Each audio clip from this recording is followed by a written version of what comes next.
Hello students, welcome to शिक्षा युग maths academy. Students, हम जैसा आपको बता चुके हैं कि हम एक नई पहल शुरू कर रहे हैं जिसके अंतर्गत हम रेलवे के ग्रुप डी और एनटीपीसी के प्रीवियस ईयर के प्रश्न पत्र हैं उनको सोल्व करेंगे। तो इस सीरीज में हमारे पीछे के सालों में जो भी प्रश्न हुए हैं रेलवे ने लिए हैं और रेलवे से संबंधित और कोई भी एग्जाम में हुए हैं, जैसे कि एनटीपीसी है या ग्रुप डी है या और भी कोई एग्जाम है रेलवे का, उसमें जो भी क्वेश्चन आए हैं इस सीरीज में हम उनको सोल्व करेंगे जो पीछे के आए हैं। उनमें से बहुत से क्वेश्चन तो ऐसे होते हैं जो रिपीट होते हैं, तो हम यहाँ पढ़ेंगे प्रीवियस प्रश्न और कुछ नए प्रश्न। और इसके साथ मैं बता दूं, हमारा जो कोर्स चल रहा है वो तो धीरे धीरे चलता ही रहेगा। और साथ में अगर आप जीएस पढ़ना चाहते हैं तो जीएस की क्लासेस भी समय समय पे आ रही हैं और वो भी आप देख सकते हैं। तो हम आज का अपना प्रैक्टिस सेट शुरू करते हैं यहाँ से। पहला प्रश्न है, ये किसी परीक्षा में आया हुआ है रेलवे की में। प्रश्न कुछ इस प्रकार से है कि दो आदमी तथा एक औरत मिलकर किसी कार्य को 14 दिन में पूरा कर सकते हैं। अगर आपके पास समय है तो आप क्वेश्चन लिख लें और इनके सॉल्यूशन कर लें, आपके अच्छे नोट्स भी बन जाएंगे। मिक्स क्वेश्चन होंगे, इसमें आपके एडवांस और अर्थमेटिक दोनों ही शामिल होंगे। कोई क्वेश्चन हो सकता है आपका ट्रिग्नोमेट्री का हो, कोई ज्योमेट्री का हो, कोई हो सकता है प्रॉफिट एंड लॉस का हो, कोई हो सकता है टाइम एंड वर्क का हो। मिक्स क्वेश्चन रहेंगे इसमें, ठीक है। जिस क्वेश्चन की हम चर्चा कर रहे हैं ये बड़ा ही महत्वपूर्ण प्रश्न होता है टाइम एंड वर्क टॉपिक से। ऐसे प्रश्नों में बच्चों को सबसे ज्यादा समस्या आती है और इस प्रश्न को कैसे सोल्व करते हैं वो हम समझेंगे यहाँ पे, बिल्कुल आसान तरीके से समझेंगे। एक बार आप अच्छे से वीडियो को देख लेंगे तो इस क्वेश्चन को आप फिर दोबारा तकलीफ में नहीं आएंगे, आपको कोई तकलीफ नहीं होगी। प्रश्न कुछ इस प्रकार का है कि दो आदमी और एक औरत मिलकर, यहाँ हम लिख रहे हैं कि दो आदमी मतलब दो मैन, और आगे दिया इसने क्या, एक औरत मिलकर, एक वुमेन मिलकर, और दो आदमी और एक औरत मिलकर किसी काम को कितने दिन में करते हैं, इसके आगे दे दिया जाता है समय। किसी कार्य को मिलकर 14 दिन में पूरा करते हैं, 14 दिन में, ठीक है। ये दो आदमी और एक औरत की एक टीम है, अगर ये टीम काम करे तो 14 दिन में कर देगी। इसी प्रकार से कहता है जबकि 4 औरतें और 2 आदमी, ठीक है। दूसरी कंडीशन में 2 आदमी प्लस 4 वुमेन, अगर ये टीम काम करेगी तो इस काम को 8 दिन में पूरा कर देगी। आप क्या करेंगे, सबसे पहले आदमी जितने हैं औरतें जितने हैं उनको जोड़ेंगे और बराबर में रख देंगे समय। दोनों कंडीशन में क्या होता है कि काम बराबर होता है। तो हमने जो प्रश्न के अनुसार जो स्टेटमेंट थी वो सबसे पहले तो वो लिखेंगे। उसके बाद क्या करेंगे, अगर काम बराबर है ना तो आप यहां बराबर का निशान लगाएंगे, यहां बराबर कैंसिल करके आप मल्टीपल में कर देंगे, ठीक है ना। ये क्या कर देंगे, मल्टीपल में कर देंगे। इससे क्या हो जाएगा कि कितने आदमी और कितनी औरतें किसी काम को जितने दिन में करते हैं ना, वो दिनों की और उन आदमियों की औरतों की इफिशियंसी से यानी कार्य क्षमता से गुणा होने पर कुल काम आ जाता है। तो यहाँ पे पहली कंडीशन क्या थी, 2 आदमी एक औरत किसी काम को 14 दिन में करते हैं। दूसरी कंडीशन 2 आदमी 4 तो औरत उस काम को 8 दिन में करते हैं। मल्टीपल करेंगे, 14 दूनी 28, 28 आदमी प्लस 14 वुमेन, 14 के 1 के साथ गुणा करेंगे तो 14, किसके बराबर रहेगा, 8 की 2 के साथ गुणा करेंगे तो 8 दूनी 16 आदमी प्लस 8 की 4 के साथ गुणा करेंगे तो 8 चौका 32 वुमेन बराबर है। यानी कि एक कोई भी काम है उस काम को अगर 28 आदमी और 14 औरतें काम करें तो भी, और अगर 16 आदमी 32 काम करें तो भी क्या है कि काम बराबर रहेगा। अब क्या करेंगे, जिस साइड में आदमी है उनको एक साइड में आदमी ले आएंगे और औरतों को एक साइड में ले जाएंगे। 28 आदमी यहाँ है, 16 आदमी यहाँ है, ठीक है। अगर यहाँ घटा देंगे 28 में से, ये इधर लेके आएंगे, इनको इधर लेके आएंगे, 28 में से 16 घटा देंगे हम तो कितने बचेंगे, 12 आदमी। उधर को फिर क्या हो जाएगा, ये 14 वुमेन 32 में से घटा दी जाएंगी, ठीक है। तो कितनी बचेंगी, 18 वुमेन, ठीक है। कितनी बचेंगी, 18। अब क्या होता है कि आप क्या करोगे, रेशो में चेंज कर लेंगे, और डब्लू, मैन और वुमेन। यहाँ कितने हो गए 18, यहाँ कितने हो गए 12। रेशो काट देते हैं, 6 3 18, 6 दूनी 12। यहां से एक बात का पता चल जाता है क्या, कि जो आदमी है जो आदमी है वो 3 यूनिट काम करता है और जो औरत है वो 2 यूनिट काम करती है। ठीक है ना, आदमी कितना 3 यूनिट, औरत कितना 2 यूनिट काम करती है। इसके आगे प्रश्न में क्या कहता है कि यदि एक आदमी को कार्य करने के बदले 600 रुपये प्रतिदिन मिलते हैं, एक आदमी 3 यूनिट काम करता है जिसको 600 रुपये मिलते हैं, ऐसा प्रश्न में दिया है, तो एक औरत को प्रतिदिन कितने मिलेंगे। अगर आदमी को 3 रुपये मिलते हैं जिनकी वैल्यू 600 है, आदमी के 3 मिलते हैं जिनकी वैल्यू 600 है, ठीक है, कितना गुना है 200 गुना। तो एक औरत 2 यूनिट काम करती है तो इसको कितने मिलेंगे 400 रुपये, इसको कितने मिलेंगे 400, तो आपका आंसर रहेगा 400। ऑप्शन ए आपका सही रहेगा। ठीक है ना, मेरे हिसाब से आप समझ गए होंगे हमने क्या किया था, जो स्टेटमेंट दी थी ना उसको दिनों के साथ मल्टीपल करके औरतों के एक साइड में रख लिया और जो वुमेन थे उनको एक साइड में और जो मैन थे उनको एक साइड में रख लिया, और उसके बाद क्या कर लिया था हमने इनको अनुपात में चेंज कर लिया था, यानी कि बटे में या जैसे बोल सकते हो फ्रैक्शन में चेंज कर लिया था, जिससे ये पता चल गया कि आदमी की इफिशियंसी एक दिन की 3 यूनिट की है, औरत की एक दिन की इफिशियंसी 2 यूनिट की है। जो आदमी 3 यूनिट काम करता है उसको 600 रुपये मिलते हैं, औरत 2 यूनिट करेगी तो उसको 400 मिलते हैं। ये था अपना क्वेश्चन। अगला प्रश्न आप देख रहे हो स्क्रीन पर,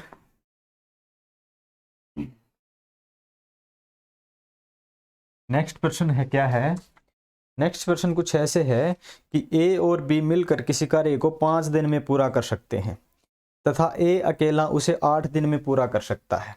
किसी काम को यदि ए और बी पूरा करें तो इस काम को करते हैं भाई ये 5 दिन में। ठीक है, और इसके आगे प्रश्न में क्या कहता है, ए अकेला उस काम को, ए अकेला काम करे तो 8 दिन में कर सकता है, और प्रश्न पूछा बी अकेला उस काम को कितने दिन में करेगा। तो एलसीएम आ जाएगा अपने पास 8 और 5 का 40, कितना आ गया 40, 40 को 5 से डिवाइड करेंगे तो आ जाएगा 8, और 40 को 8 से डिवाइड करेंगे तो आ जाएगा 5, यानी कि ए है ना वो एक दिन में 5 यूनिट काम करता है। अगर ए 5 यूनिट काम करता है तो दोनों 8 करते हैं, तो बी के हिस्से में कितने आ गए 3 यूनिट। बी एक दिन में कितना काम करेगा 3 यूनिट।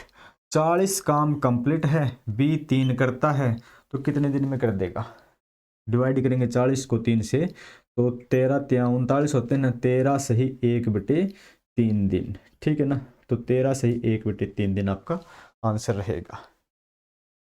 क्वेश्चन है जो थोड़े थोड़े चेंज होते रहेंगे, यहाँ टाइम एंड वर्क से थोड़ा शुरुआत हुआ है, आगे इसमें और टाइप के भी क्वेश्चन रहेंगे, सारे मिक्स क्वेश्चन रहेंगे। अगला क्वेश्चन है कि किसी कार्य को संपन्न करने में ए बी की तुलना में 2 गुना तथा सी की तुलना में 3 गुना समय लेता है। अब अगला प्रश्न देखें भाई आप क्या कहता है नेक्स्ट प्रश्न में। नेक्स्ट प्रश्न है कि 3 कैंडिडेट हैं, ए है, बी है और सी है, ए बी और सी है। यहाँ पे जो इफिशियंसी दी है प्रश्न में क्या कहता है, ए बी की तुलना में 2 गुना, यहाँ समय दिया है भाई, क्या दिया है समय दिया है, इफिशियंसी नहीं समय दिया है। ठीक है, हम बात कर रहे हैं समय की, यहाँ लिख लेते हैं उस साइड में दिखाई नहीं दे रहा। अब प्रश्न में ये कहा था इसने ए बी की तुलना में 2 गुना समय लेगा और सी की तुलना में 3 गुना।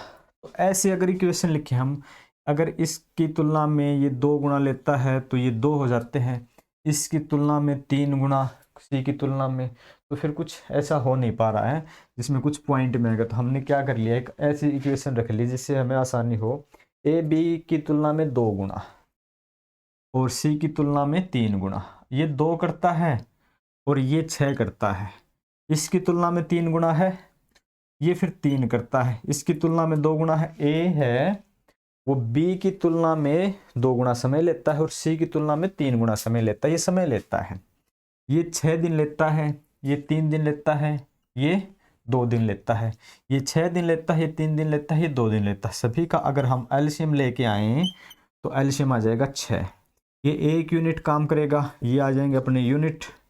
ठीक है, कितने यूनिट कौन करता है, ए है 1 यूनिट काम करेगा, बी 2 यूनिट काम करेगा, सी है 3 यूनिट काम करेगा।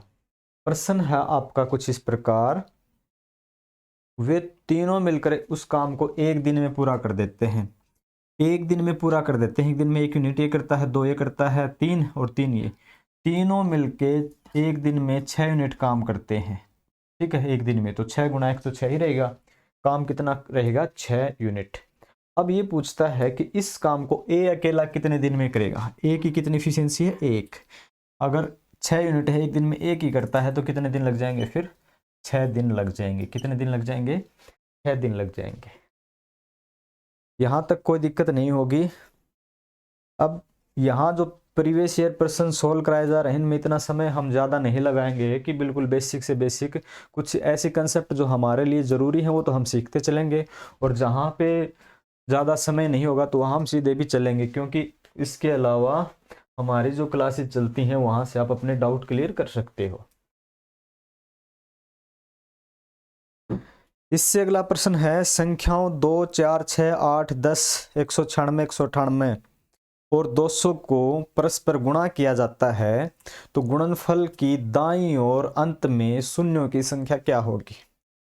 ऐसे है भाई, 2, 4, 6, 8, 10 ऐसे ऐसे गुणा करके 198 और 200 तक आपस में गुणा करने हैं भाई, सभी के सभी।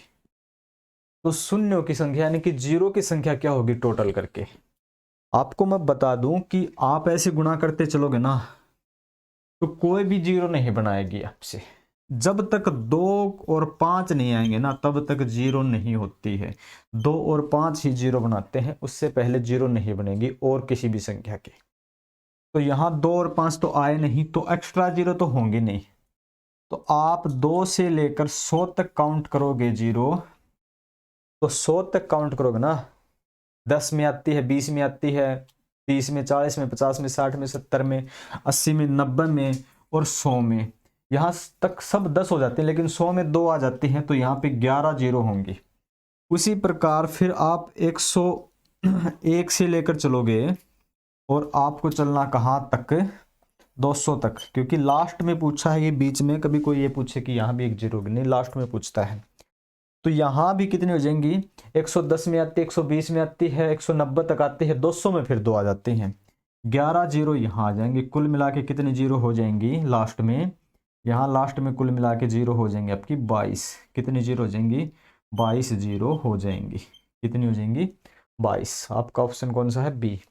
बी ऑप्शन आपका करेक्ट आंसर है। ठीक है, ये रहेगा आपका। 2 से लेकर 100 तक 11 जीरो होती हैं और 101 से लेकर 200 तक आपकी फिर से 11 होती हैं।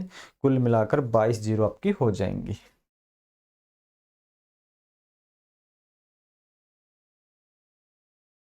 इससे आगे देखते हैं हम प्रश्न को। प्रश्न इससे अगला है, दो संख्याओं का गुणनफल 120 है तथा उनके वर्गों का योग 289 है, 289 है। तो ऐसे प्रश्न में आप ऑप्शन भी उठा सकते हो और आप कैलकुलेशन भी कर सकते हो। दो संख्याओं का गुणनफल 120 है, यानी कि एक संख्या x है, एक y है, दोनों की गुणा कर देते हैं तो 120 है। और इससे आगे क्या कहता है कि उनके वर्गों का योग 289 है। अगर X square plus Y square कर देना तो 289 है। प्रश्न में पूछा क्या है? दोनों संख्याओं का योग क्या है? x प्लस वाई क्या रहेगा? x प्लस वाई क्या रहेगा? प्रश्न में ये पूछता है आपसे। और आपको इतना तो पता है कि x प्लस वाई का होल स्क्वायर होता है ना, वो क्या होता है? X square plus Y square plus 2xy ये होता है। ठीक है, हमें चाहिए x plus y, only x plus y. यहाँ x square plus Y square की वैल्यू यहाँ पे 289 दी है, तो यहाँ रख देंगे 289 प्लस में 2। ठीक है, एक्स वाई की कितनी वैल्यू दी है? 120। कितनी दी है? 120। इन सभी को अगर हम जोड़ दे गुणा करके 128 दूनी 256, 256 और 289 को जोड़ेंगे, 9 और 6 5, चलो भाई गुणा करते एक बार जोड़ते हैं। 289 प्लस 256 को जोड़ेंगे हम, अपने पास आ जाएंगे 9 और 6 15, 8 और 5 कितने होते हैं, 13 और 1 14, 2 और 2 4, 1 5, 545। इतने ही आते हैं क्या?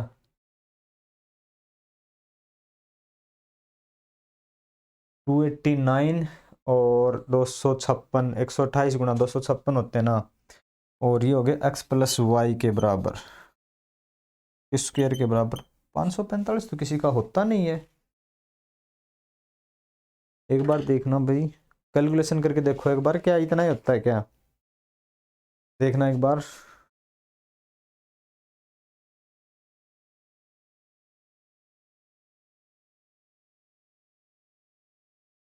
एक मिनट।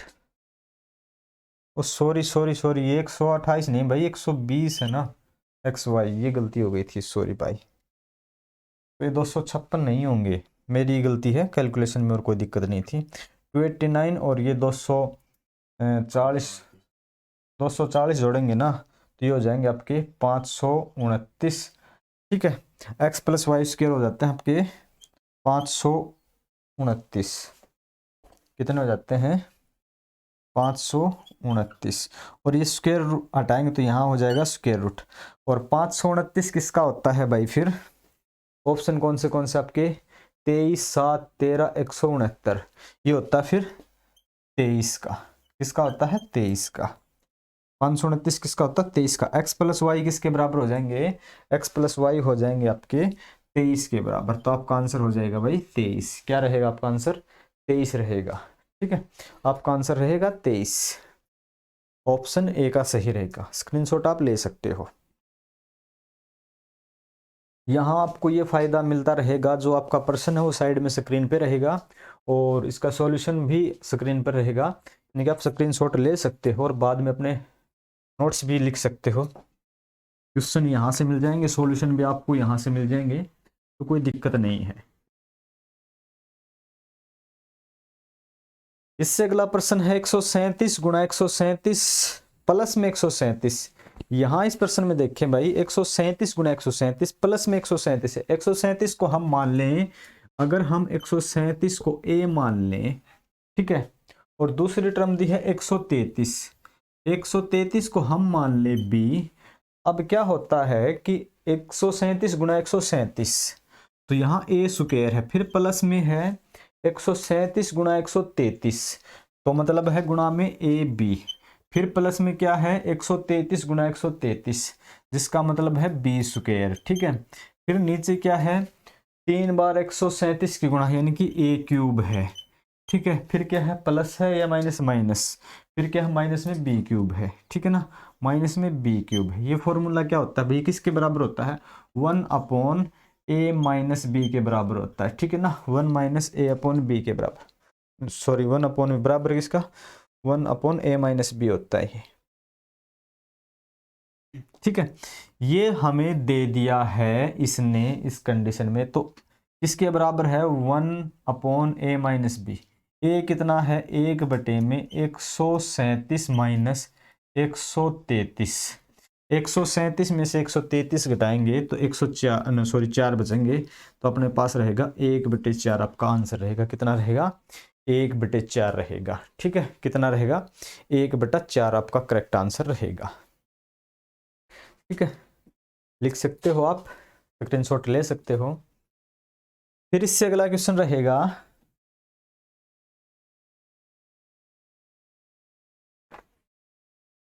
क्वेश्चन अगला है आपका कि 2 का स्क्वायर प्लस 3 का स्क्वायर प्लस 4 का स्क्वायर प्लस 5 का स्क्वायर प्लस 6 का स्क्वायर, ऐसे ऐसे करके हैं भाई।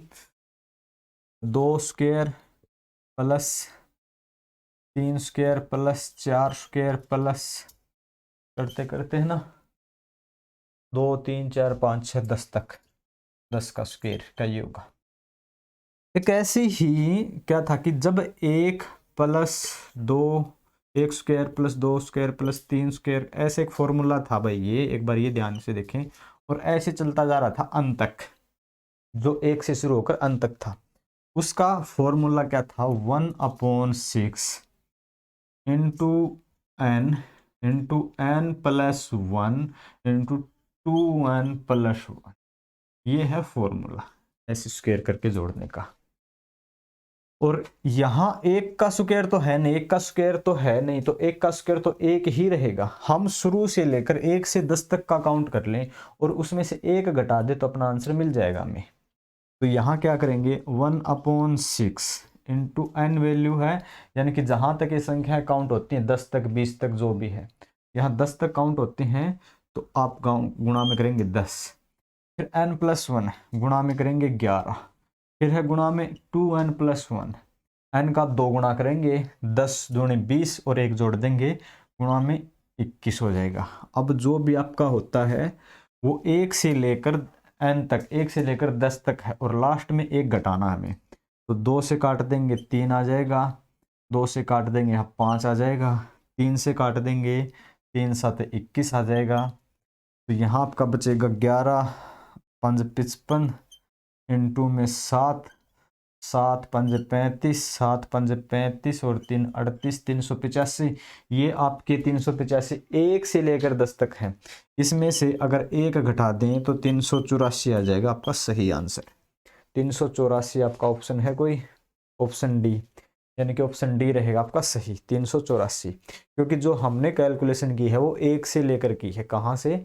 1 से लेकर की है और यहाँ एक शामिल नहीं था तो हमने बाद में एक घटा दिया। ठीक है, हमने बाद में एक घटा दिया।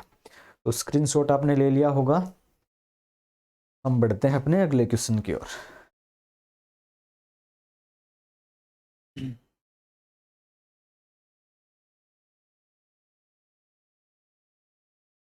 प्रश्न अगला रहेगा अपना,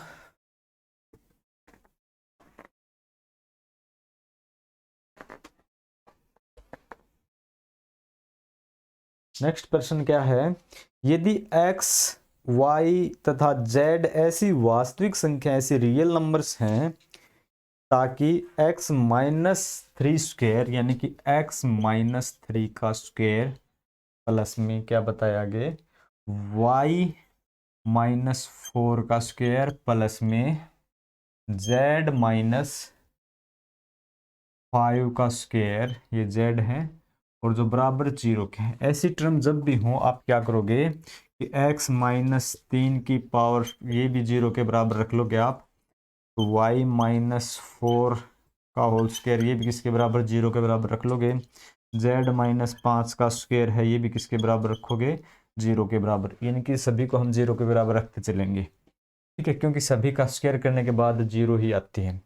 अब क्या करेंगे, यहाँ से स्क्वायर है तो 0 हो जाएगा, यहाँ से इसको चेंज करेंगे तो x बराबर कितना आ जाएगा 3, यहाँ से आ जाएगा x बराबर कितना आ जाएगा 4, यहाँ से x बराबर कितना आ जाएगा 5। ये तो ठीक था। इसके आगे क्या कहता है कि x plus Y plus Z किसके बराबर होंगे, x ये y है, सॉरी ये y है और ये z है, x plus Y plus Z किसके बराबर होंगे, 3 और 4 7, 7 और 5 12, अगर तीनों को हम जोड़ते चलेंगे तो कितने के बराबर हो जाएंगे, 12 के बराबर हो जाएंगे। कितने के बराबर हो जाएंगे आपके, 12 के बराबर होंगे। ठीक है, यहाँ तक कोई दिक्कत नहीं होगी। इससे अगले प्रश्न पे बढ़ते हैं हम फिर।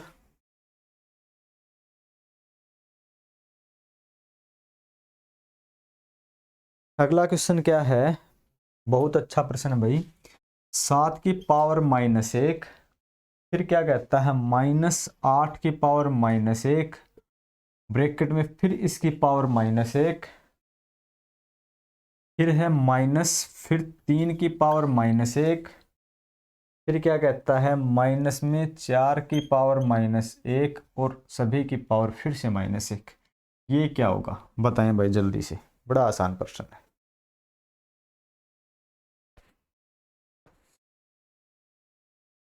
इस प्रश्न में कैसे सॉल्यूशन करेंगे हम, इस प्रश्न को सोल्व करेंगे। आपको इतना तो पता है जैसे कि ना हमने घातांकरणी पढ़ा था, चलो ऑनलाइन तो हमने अभी तक नहीं पढ़ा है, ऑफलाइन में ही पढ़ा था, उसमें कि जैसे कि x की पावर -1 होता ना तो उसको लिखते हैं 1/x। ठीक है, इसकी पावर 1 होती है, कोई दिक्कत नहीं। अगर कहीं भी ऐसे मिल जाए x की पावर -2 तो आप लिखेंगे 1/x²। ठीक है ना, ऐसे लिख देते हैं हम। अगर ये बात आपको अच्छे से याद है तो आप क्या करेंगे, 1/7 -1/8 -1 फिर माइनस के 1/3 माइनस 1/4।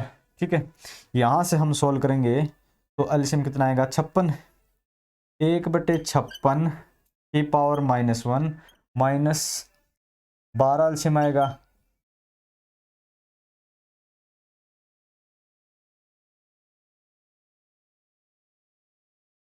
नोट सही है, नहीं आ रही आवाज बाहर की। अब क्या है, इसका एलसीएम कितना था, हाँ सॉरी 1/12 थी ना ये, और इसकी पावर -1 थी। अगर ये माइनस कैंसिल करेंगे ना हम, तो क्या हो जाएगा अपने पास, ये तो हो जाएंगे 56 और ये हो जाएंगे आपके 12, 56 और 12।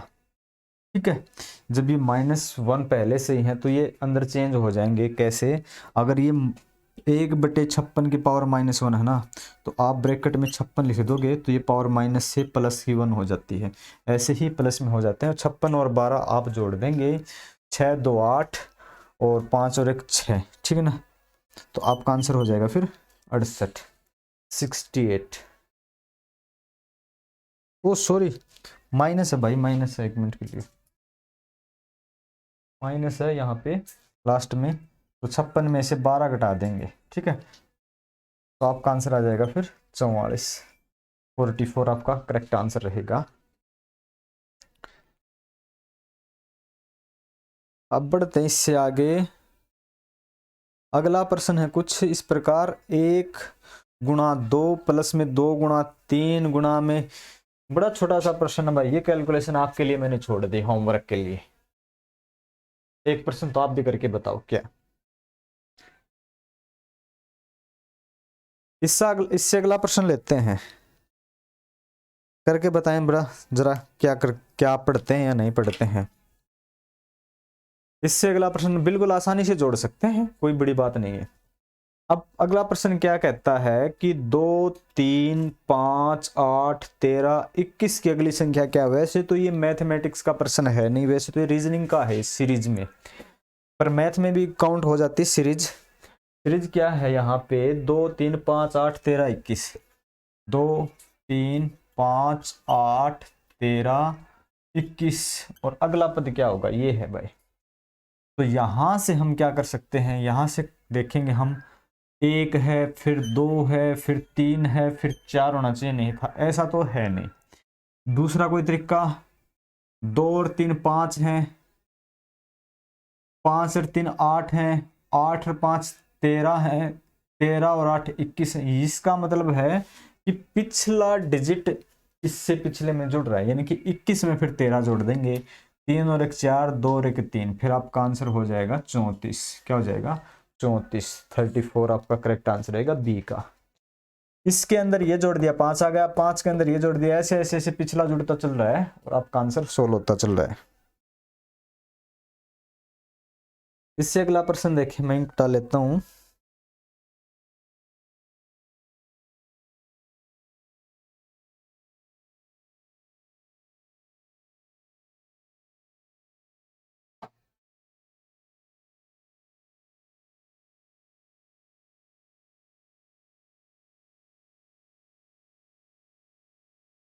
क्या था कि n+2, ये है n+2/3, 2/3 n प्लस कितना आगे 1/2 n प्लस ये दिया है 1/7 और ये n है और बराबर किसके हैं 97 के। अगर n हम यहाँ पे n को कॉमन ले लें तो 1 + 2/3 + 1/2 + 1/7 बच जाते हैं, जो कि 97 के बराबर है।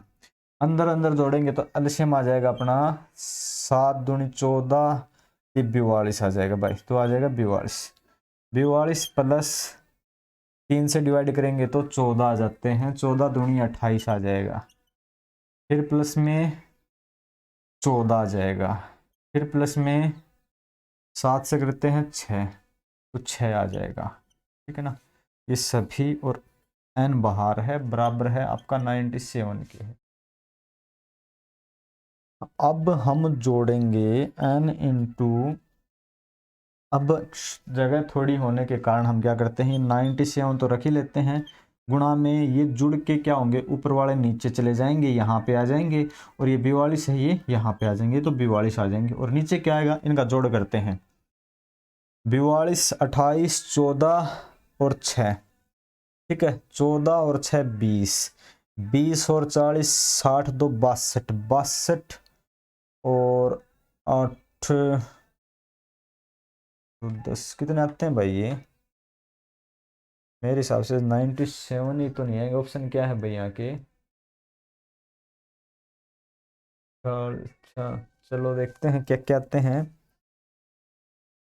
ये हो गए 14 और 6 20, 20 और 40 ना सॉरी 42 कितने हो गए, 62, 62 और 28, 62 और 8 हो गए आपके 70 90, ठीक है।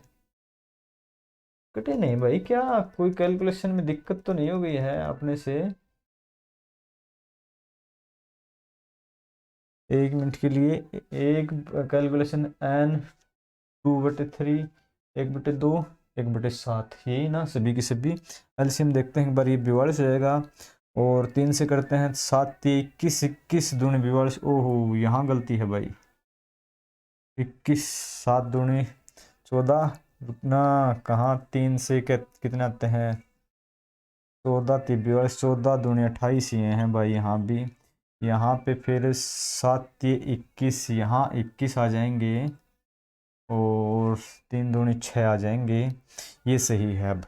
और अब जोड़ेंगे, और यहाँ जाएंगे सब करके 97, 97 से 97 कैंसिल हो जाएगा, आपके बचेंगे 42, आपका आंसर 42 हो जाएगा भाई।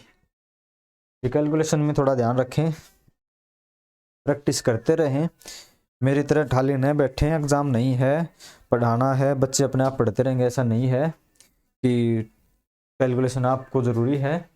मेरी तो गलती चल जाएंगी, लेकिन आपको एग्ज़ाम में नहीं चलेंगे, आप बहुत ज़्यादा प्रैक्टिस करें भाई, ज़्यादा से ज़्यादा। यहाँ तक मैं उम्मीद करता हूँ आपको समझ में आया होगा।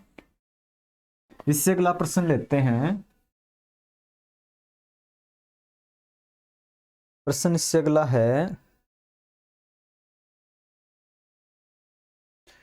प्रश्न क्या है, वह संख्या जिसे 0.01 में जोड़ने पर 1.1 प्राप्त होता है।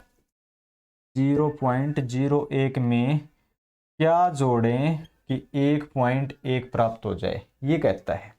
तो सीधी सी बात है, अगर ये घटा दे तो वो अपने आप संख्या आ जाएगी, तो 0 पॉइंट लगा के 0.1 रख देंगे, और इसमें से घटा देंगे तो अपने पास मिल जाएगी।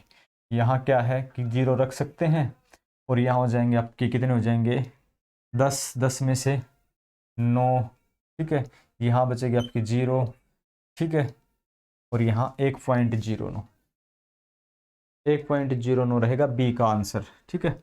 आपका ऑप्शन है कौन सा, बी का। इससे अगला प्रश्न देखते हैं, बहुत अच्छा प्रश्न अगला, प्रश्न अगला देखें भाई। प्रश्न अगला क्या कहता है कि √2 प्लस में रूट के अंदर है आपके 7 - 2 √10 है, किसके बराबर है। ऐसे प्रश्न जब मिले तो आपको इतना पता होना चाहिए कि कहीं ना कोई फॉर्मूला जरूर लगा है। अगर किसी का सीधा आंसर नहीं आ रहा ना, जैसे कि √10 को हम बाहर नहीं निकाल सकते, तो कोई फॉर्मूला लगा होगा। यहाँ पे क्या है, एक फॉर्मूला लगा है, अगर हम √5 को लिख दें a और √2 को लिख दें b, क्यों लिख दिए, क्योंकि 5 और 2 होते हैं 7, और 5 दूनी 10 रूट में होते हैं, तो यहाँ a का स्क्वायर कर दिया। इसको हम लिख सकते हैं, एक बार समझें आप, 2 प्लस में रूट के अंदर 5 प्लस में 2 माइनस में 2 रूट में 5 इंटू √2 लिख सकते हैं। अब क्या है कि a स्क्वायर √5 का स्क्वायर कितना हो जाएगा 5, b स्क्वायर √2 का स्क्वायर कितना हो जाएगा 2, माइनस 2, a कितना है √5, b कितना है, यानी कि ये यहाँ पे जो फॉर्मूला लगा है वो लगा है √5, ठीक है, माइनस √2, ठीक है, √5 - 2 रूट का स्क्वायर का फॉर्मूला लगा है, और इसके ऊपर है ये, और आगे प्लस में है √2 लिखा है। तो यहाँ से तो ये कैंसिल हो जाएगा, अपने पास बचेगा अब √2 प्लस √5 माइनस √2, ये बचेगा -2 से +2 कैंसिल, लास्ट में अपने पास बचेगा √5 क्या है प्लस के, √5 प्लस के रहेंगे आपके पास। ठीक है, ये रहेगा आपका आंसर। यहाँ ये फॉर्मूला लगा हुआ है, ये फॉर्मूला लगा हुआ है। हम बढ़ते हैं आगे की ओर, थोड़ा सा आगे बढ़ते हैं। यहाँ तक कोई दिक्कत नहीं रही होगी शायद, स्क्रीनशॉट आप ले सकते हो। इससे आगे क्वेश्चन देखते हैं फिर।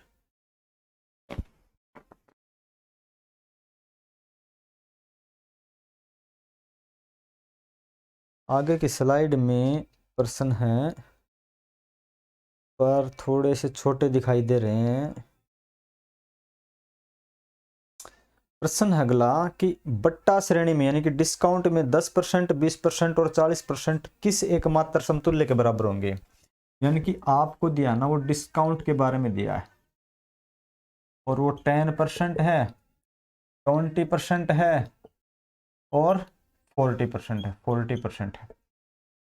इतनी प्रैक्टिस के बाद आपको इतना तो पता ही है कि 30 और 20 का डिस्काउंट होता है ना वो 28% के बराबर होता है। पीछे हम बहुत क्वेश्चन कर चुके थे ऐसे। ठीक है, अगर नहीं किए हैं तो पीछे की आप क्लासेस देख सकते हो। जैसे कि फॉर्मूला होता है a + b + ab और डिवाइड में होता है 100। अगर ये दोनों हैं, ये प्लस के हैं तो ये निशान प्लस का, अगर ये दोनों माइनस के हैं तो भी ये प्लस का होगा।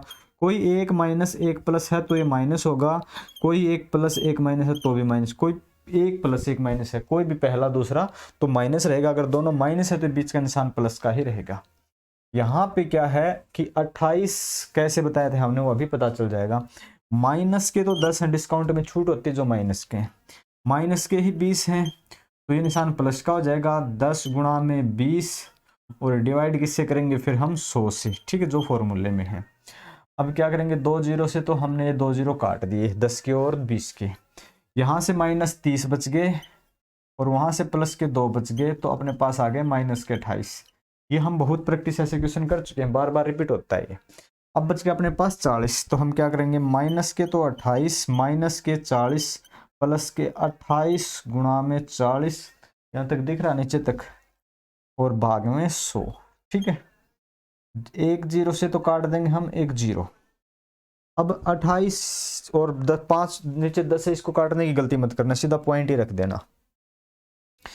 ठीक है, ये कितने हो जाएंगे, 8 4 2 6 68 हो जाएंगे ना। माइनस के 68 है, वहाँ प्लस के कुछ और बचेंगे। कितने बचेंगे प्लस के, यहाँ 4 8 32।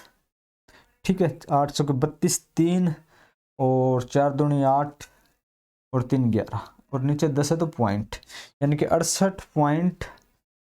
68 में से 11.2 घटा देंगे। 68 में से अगर हम 11.2 घटा देंगे तो अपने पास आंसर आ जाएगा अपना 56.8% आपका आंसर रहेगा। तो नीचे दिखाई नहीं दे रहा, तो आपका आंसर रहेगा 56.8%, ये रहेगा। अब दिख रहा है, ये रहेगा, नीचे दिखाई नहीं दे रहा, कोई बात नहीं है। तो आपका आंसर रहेगा 56.8। ये था आपका प्रश्न। इससे अगला प्रश्न है कि एक व्यापारी अपने माल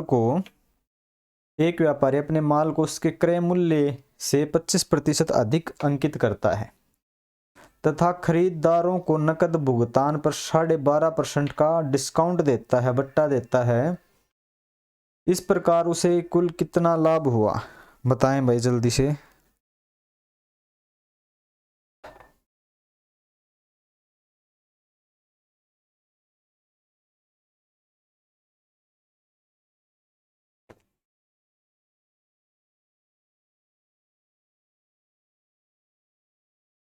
क्या कहता है कि एक व्यापारी अपने माल को क्रय मूल्य से 20% अधिक अंकित करता है। अगर उस किसी भी वस्तु की कॉस्ट प्राइस अगर 100 है ना, तो उसके ऊपर MRP लिख देता है वो 125, और इसके ऊपर कुछ देता है डिस्काउंट जो नहीं पता। नहीं डिस्काउंट, हाँ डिस्काउंट है जो कि 12.5% है, डिस्काउंट देता है 12.5%। और उसके बाद जो सेलिंग प्राइस आएगी ना, सेलिंग प्राइस वो हमें नहीं पता, वो चाहिए।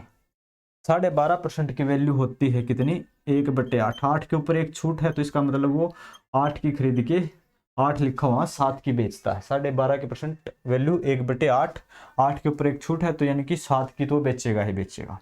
अब कोई वस्तु 125 रुपये वाली 7/8 में बेचता है तो कितने में बिक जाएगी, वो आपका सेलिंग प्राइस आ जाएगा।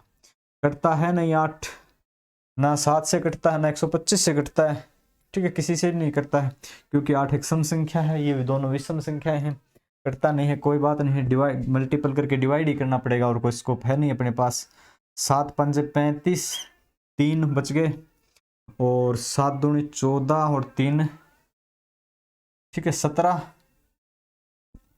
और 7 एकम 7 और 1 8, 8 से डिवाइड करेंगे, 8 एकम 8, फिर अपना ये जाएगा 0, ठीक है 8 ने 72, फिर बच जाएंगे 3/8, ठीक है 109 सही 3/8 है। 100 की वस्तु खरीदी थी, इसमें से अगर हम 100 जो खरीदी थी वो घटा देंगे तो अपने पास बचेंगे 9 सही 3/8% का अपने पास आ जाएगा प्रॉफिट। क्या आ जाएगा, प्रॉफिट, ठीक है ना।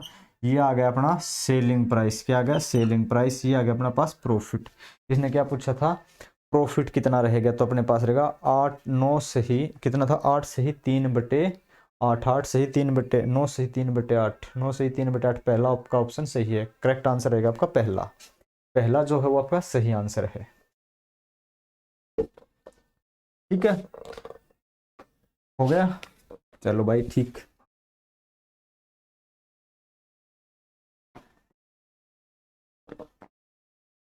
इससे अगला क्वेश्चन देखते हैं।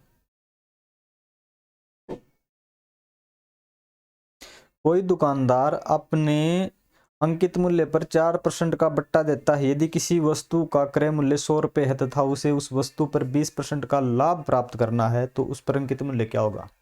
दुकानदार ने कोई वस्तु खरीदी जिसके ऊपर उसको 4% डिस्काउंट भी देना है और इसके अलावा उसको 20% लाभ भी कमाना है और वो खरीद के लेके आता 100 रुपये में, तो उसके ऊपर MRP कितना अंकित करेगा वो।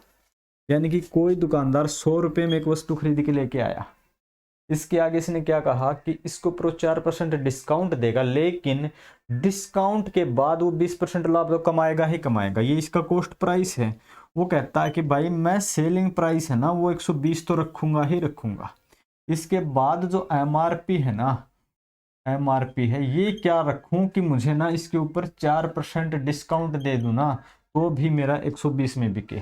तो 4% के बाद कितनी हो जाती है ये 96/100 हो जाती ना, कि मैं इसके ऊपर रखूं तो 120 मिले, तो आप क्या रखोगे 120 गुणा में, ठीक है वापिस आ जाएंगे तो 100/96, 12 से कटते हैं 12 8 96, 12 से कट जाएंगे 10, 4 से कट जाएगा 4 दूनी 8, 4 से कट जाएगा 25, 2 से काट देंगे 2 पंजे 10, 25 पंजे 125, तो MRP क्या रखे वो, MRP रखेगा भाई वो 125, क्या रखेगा 125, MRP 125 रखेगा, उसके ऊपर 4% डिस्काउंट देगा तभी वो 120 की बेच पाएगा, क्योंकि उसने खरीदी 100 की 120 में वो बेचना चाहता है।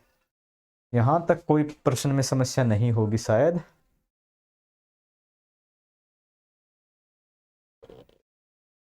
चलो भाई अगले प्रश्न की तरफ बढ़ते हैं फिर।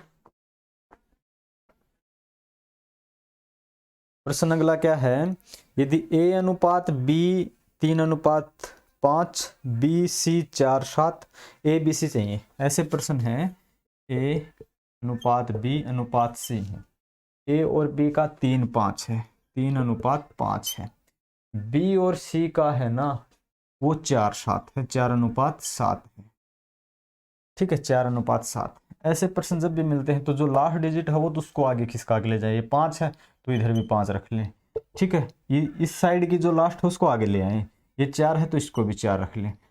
अगर कोई भी आप काटना चाहते हैं, जैसे 5 यहाँ भी कटता है यहाँ भी कटता है, तो इस कंप्लीट में से कहीं भी एक कटना होना चाहिए। अगर ये 4 कटता है यहाँ कटता है यहाँ कटता है तो ऊपर वाली इन दोनों में से कहीं से भी कटना चाहिए, ठीक है नहीं कट रहा है तो फिर नहीं काटेंगे, तीन जो भी कॉमन आएगा वो तीनों में से होना चाहिए।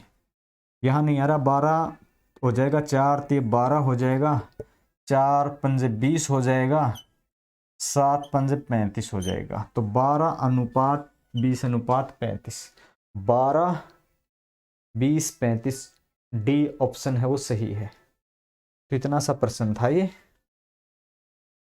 अगला प्रश्न है कि ए बी जो भी हैं, अब आप ए बटे कितना दिया है 2, ए बटे 2 बराबर बी अपॉन 3 है, सॉरी 3 है, ठीक है ना, और सी अपॉन 5, और यहाँ आप के बराबर रखेंगे जो एक बचपन में कैलकुलेशन करते थे, तो सीधा सा आप रख सकते हैं a बराबर 3 के, a बराबर 2 के, b बराबर 3 के, c बराबर 5 के, यानी कि आप सीधा भी बोल सकते हैं a तो बराबर आ जाएगा आपका 2 के, और b बराबर आ जाएगा आपका 3, और c आ जाएगा आपका 5।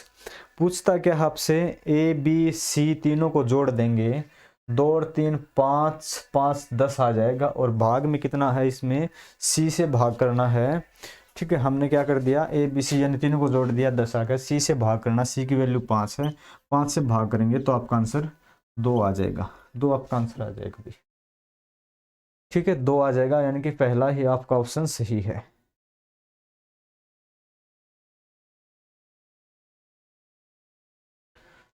इससे अगला प्रश्न देखते हैं फिर।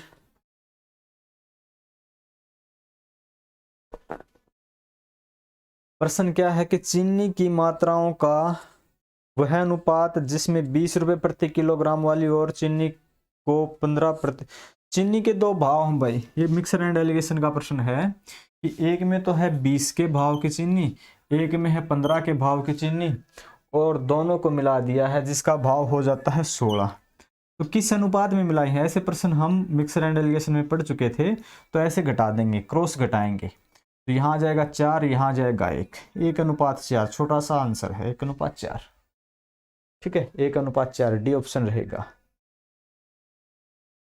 ये तो आपका हो गया।